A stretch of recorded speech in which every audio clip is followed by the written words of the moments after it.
देखिए, इस संसार में जो आया है उसे जाना होगा। और आए दिन हमारे सामने बड़े से बड़े किरदार अपना रोल प्ले करने के बाद इस जिंदगी के रंगमंच से विदा हो जाते हैं। लेकिन हम सब ये सोच कर बैठे हैं कि हमारा कुछ नहीं होना, और उसी जद्दोजहद में अपनों के साथ ही मतलब एक अंदरूनी संग्राम चलता रहता है दिल के अंदर कि इसने हमारे को जवाब दे दिया, हम इसे ऐसे जवाब देंगे, फलाना ढिमका। लेकिन एक उम्र के बाद में ना ये शक्ल ऐसी रह जाती है, ना वो ताकत रह जाती है। और हमारे साधु संत ये कहते हैं कि समय रहते ही अगर भगवान का भजन कर लिया तो समझ लीजिए कि जीवन कुछ सार्थक हो गया। अदरवाइज जो जीवन का मुख्य ध्येय है परमात्मा प्राप्ति का, उससे तो हम जो हैं दरबदर हो ही जाएंगे। बाकी हमें खुद नहीं मालूम कि अगला जन्म हमारे को किसका मिलेगा।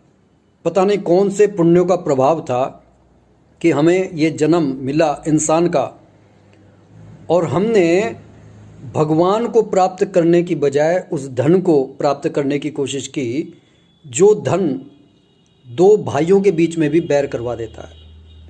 लेकिन महिमा तो उन संतों की है जो दूसरे ये कहते हैं कि भाई ये ढोंगी है, लेकिन वो फिर भी ये कहते हैं कि भाई मेरा ढोंग सही, लेकिन तुम परमात्मा का एक बार नाम ले लो, क्योंकि जिसने एक बार परमात्मा का स्मरण कर लिया तो उसे इस बात की अपने आप खबर हो जाती है कि वाकई में वो जो एक परम शक्ति है जो इस संसार को चला रही है, उसके बिना इस संसार में कुछ भी सत्य नहीं है। माना कि धन आवश्यक है अपनी ज़रूरतों को पूरा करने के लिए, लेकिन इसका ये अर्थ नहीं है कि उस धन के लिए अपनों को धोखा दिया जाए। ठीक है, धन के बिना रोग ठीक नहीं हो सकता, आप अच्छे कपड़े नहीं पहन सकते, अच्छा खाना नहीं खा सकते, लेकिन इसका ये अर्थ कदापि नहीं है कि दूसरों के परिवार को नष्ट करके हम अपने परिवार को पालें।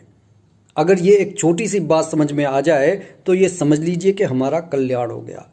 अब कल ही की बात है जब सुपरस्टार धर्मेंद्र जिन्हें हीमैन कहा जाता था, आज वो खा के सुपुर्द हो गए। लेकिन गौर से अगर देखा जाए तो अंत हम सभी का यही होना है, और हमारे को उस आत्मा के लिए प्रार्थना करनी चाहिए, रोना नहीं चाहिए, क्योंकि वो इस संसार को बहुत कुछ दे कर गए हैं।